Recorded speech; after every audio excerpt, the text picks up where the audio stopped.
Hello people.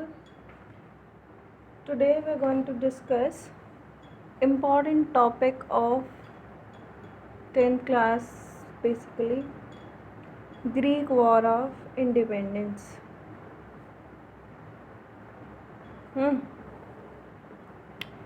So this is your topic for the day और इसको हम Greece revolution भी बोलते हैं. ऑलराइट. अच्छा, let me find map for you. Page number.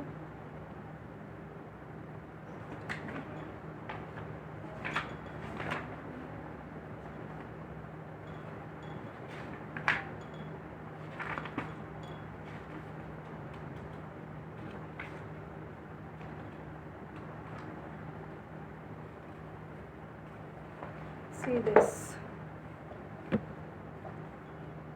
This is Greece. ठीक है. इटली पढ़ चुके हैं. इटली के पास है ग्रीस. ठीक है. और एथेंस जो है ये यहाँ का एक सिटी है और इसको मतलब हिस्टोरिकली यूनान बोला जाता था. ग्रीस वाला एरिया जो ये है, तो दिस इज़ यहाँ से यहाँ तक. ठीक है. पहले जो है Greece was under Ottoman empire. ये पूरा एरिया जो है this was under Ottoman empire. ठीक. तो ग्रीस जो है वो ऑटोमन एम्पायर के अंडर था. ठीक है. अब देखते हैं क्या क्या हुआ, कैसे क्या सिचुएशंस बनी. अच्छा, पहले मतलब इससे पहले एक 1453 में फॉल ऑफ कॉन्स्टेंटिनोपल हुआ. उससे मतलब उसके बाद ग्रीस जो है वो ऑटोमन एम्पायर के अंडर आ गया. ठीक है. अब इस चैप्टर में in first chapter of NCERT nationalism in Europe, इसके अंदर हमने देखा कि नेशनलिज्म की फीलिंग कैसे कैसे डेवलप हुई. तो it actually got started in 18th and 19th century, है ना. नेशनलिज्म जो है वो अपनी पीक पे था. नेशनलिज्म ग्रू कर रहा था, ग्रो कर रहा था. और ग्रीस में क्या है, ग्रीक मर्चेंट्स जो हैं, आपको मैंने बताया था कि जो ट्रेड है, कॉमर्स है, बिजनेस है, उससे क्या क्या फ़र्क पड़ा था नेशनलिज्म की फीलिंग पे. ठीक है. तो उससे मतलब ये था कि एक कॉमन एंटिटी वाली बात जो थी वो सामने आ रही थी. और प्लस हमारे बहुत सारे राइटर्स, रोमांटिक्स, पोइट्स, ये इस तरह के बहुत सारी चीज़ें थी. ठीक. अच्छा, रिवोल्ट्स तो यहाँ पर हुए थे 1600 1611 में भी हुए थे, लेकिन वो सब मतलब नेशनलिज्म बहुत ज़्यादा नहीं था उस टाइम. लोगों के अंदर वो फीलिंग नहीं थी ऑफ वननेस, तो वो चीज़ें जो हैं सप्रेस कर दी गई. ठीक है. अब एक पॉइंट जो तुमने साइड बाय साइड याद रखना है वो ये है कि जो हमने स्ट्रक्चर पढ़ा था सोसाइटी का, एरिस्टोक्रेसी, मतलब बेसिकली अगर आपको हाई क्लास सोसाइटी या फिर फर्स्ट और सेकेंड स्टेट अगर याद है आपको फ्रांस का, तो उस टाइप के जो लोग थे दे वर एट प्रायोरिटी. इनको मिल रही थी प्रिविलेजेस अंडर ऑटोमन एम्पायर. तो ग्रीस का बहुत मतलब ये वाला जो सेक्शन था, अमीर वाले जो लोग थे they were at privilege even if Greece was under Ottoman Empire. तो इन लोगों को तो कोई ज़्यादा फर्क पड़ना नहीं था. ठीक. अच्छा, अब जैसे हीरो की एंट्री होती है ना, हर जगह हीरो की एंट्री हुई है. अभी क्या हो रहा है, अभी यहाँ पर एक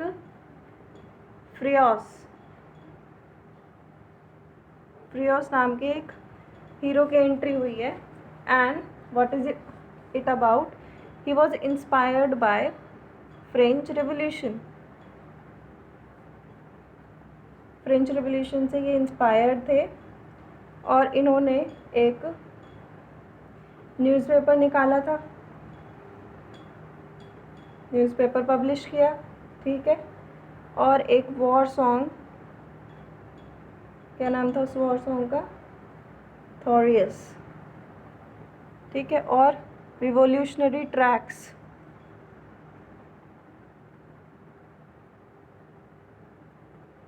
मतलब गाने वाने, ये सब कुछ किया। प्लस एक बहुत बड़ी चीज़ जो इन्होंने की वो ये कि ही प्रपोज्ड रिपब्लिकन कॉन्स्टिट्यूशन।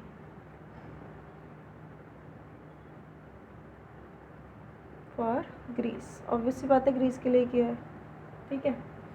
तो ये सब कुछ इन्होंने किया, तो मतलब बहुत ही बढ़िया आदमी था ये ग्रीस के लिए। लेकिन अब जब ये ग्रीस के लिए बढ़िया आदमी था तो किसी के लिए तो दिक्कत होनी थी। अब किसके लिए होनी थी? ऑटोमन एम्पायर के लिए। क्या हुआ, इसको ना ऑस्ट्रिया में था ये, ऑस्ट्रिया में इसको अरेस्ट किया गया और अरेस्ट करके इनको हैंड ओवर कर दिया ऑटोमन एम्पायर को, ठीक है। तो ऑटोमन एम्पायर वालों ने क्या किया, जून 1798 तक इनको मरवा दिया, ठीक है। तो it was not his natural death, इनको मरवाया गया था, ठीक है। तो इस सब से क्या हुआ, मतलब एक तुम्हारा फ्रीडम फाइटर जो है उनको एसिसिनेट करा दिया गया, उनको किसी भी तरीके से मरवा दिया गया। तो इससे क्या हुआ, नेशनलिज्म की जो फीलिंग थी it boosted up. This is very important. क्यों? अभी तक नेशनलिज्म थोड़ा थोड़ा था, इसने क्या हुआ, मतलब ये चिंगारी वाली चीज़ें थी, इसने आग लगा दी पूरी, है ना। ओके, तो अब आगे जो है एक सीक्रेट सोसाइटी वाली बात अगर तुम्हें थोड़ी बहुत याद हो तो सीक्रेट सोसाइटीज़ जो हैं वहीं से एक सीक्रेट सोसाइटी जो है वो बनी थी और उसका नाम था Filiki Eteria and it was inspired by फ्रियोस।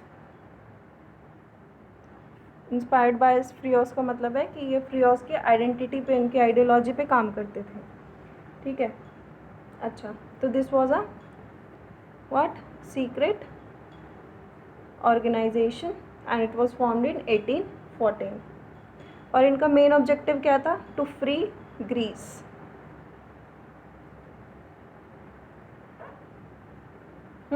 अच्छा, अब इन्होंने क्या किया, एक रिवोल्ट लॉन्च किया इन पेलोपिनीज। अब पेलोपिनीज जो है it is southern region of Greece, southern का पार्ट जो है ग्रीस, अभी तुम्हें दिखाया था ना ऐसे करके, तो साउथ का जो पार्ट है दैट इज़, ठीक। अच्छा, अब यहाँ पर क्या था, यहाँ पर दो बंदे थे, एक तो था गुरिल्ला लीडर और उसका नाम था थियोडोरस कोलोकोटोनस, ठीक है। और दूसरा था gorgeous, he was from government. तो इस टाइम क्या हुआ, इस दौरान क्या हुआ, सिविल वॉर्स शुरू हो गए। दो सिविल वॉर हुए थे ग्रीस में उस टाइम पे। तो सिविल वॉर जब शुरू हो गए, रिवोल्ट जो हैं वो बहुत ज़्यादा तेज़ी से बढ़ने लग गए। सिविल वॉर मतलब किसी भी बाउंड्री के अंदर, किसी भी कंट्री के अंदर आपस में जो लोग लड़ रहे होते हैं, ठीक है। इंटरनेशनल वॉर नहीं होता, ये अंदर ही जो पब्लिक लड़ रही होती है। तो सिचुएशन जो बहुत ख़राब होने लग गई, तो जो ओटोमन एम्पायर का जो सुल्तान था उसने इजिप्ट को बुला लिया और इजिप्ट को बोला भाई ऐसा है, तुम ना आर्मी लेके आ जाओ, ये हमसे ना रुक नहीं रहे, सिविल वॉर इन्होंने मचाया हुआ है, इन्होंने आफत कर रखी है। तो 1825 में जो है इन्होंने इजिप्ट को आर्मी के साथ बुला लिया, ठीक। अच्छा, अब आसपास की कंट्रीज़, पावरफुल कंट्रीज़, उन्हें तो भाई दखलंदाजी देना बनता है, ऐसे कैसे, बिल्कुल भी नहीं। तो क्या हुआ फिर, ब्रिटेन, रशिया एंड फ्रांस, इन्होंने क्या किया कि अच्छा मतलब तुम ग्रीस को अकेला समझ रहे हो, गरीब आदमी को मार लोगे तुम, तो इन्होंने अपनी नेवी भेज दी, नेवल स्क्वाड्स भेज दिए। लेकिन 2 साल बाद 1827 में, ठीक है। अब 1827 में ये आ गए जब, तो क्या होगा भाई, ऑब्वियस सी चीज़ है, ऑटोमन एम्पायर, ऑटोमन और इजिप्ट वाली army, Egyptian army fleet versus ये जो पूरा इसको नाम दिया गया अलीड यूरोपियन फ्लीट। ठीक है, इनकी लड़ाई हुई, अब जीते ये वाले। ठीक है, 1828 में इजिप्ट की जो आर्मी थी वो फ्रांस के इन्फ्लुएंस में आकर वहाँ से निकल ली।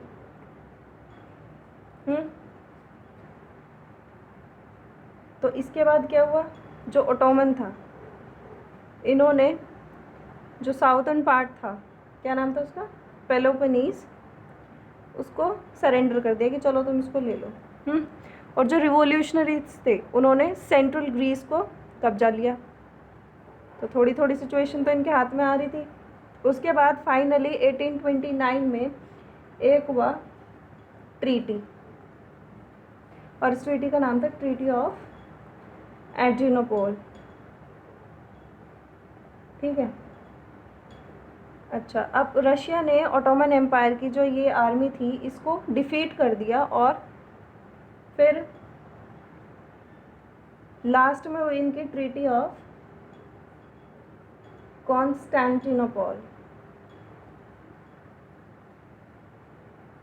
इट हैपेंड इन 1832 जुलाई में।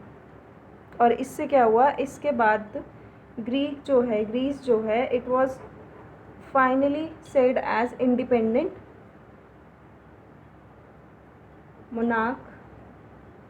Monarchial state. ठीक है, अच्छा, अब इसके जो पहले किंग बने, फर्स्ट किंग जो बने, ही वॉज प्रिंस ओटो। ठीक है, अब ये जो ट्रीटी ऑफ कॉन्स्टेंटिनोपल है it happened in 1832। So this is all. Greece जो है इस तरीके से क्या हुआ, इंडिपेंडेंट हो गया। तो इसमें कोई बस मेन चीज़ क्या थी कि जो अलीड यूरोपियन फ्लीट थी उनके आने की वजह से क्या हुआ, इनको इंडिपेंडेंस का रास्ता इनका आसान हो गया। ऑलराइट।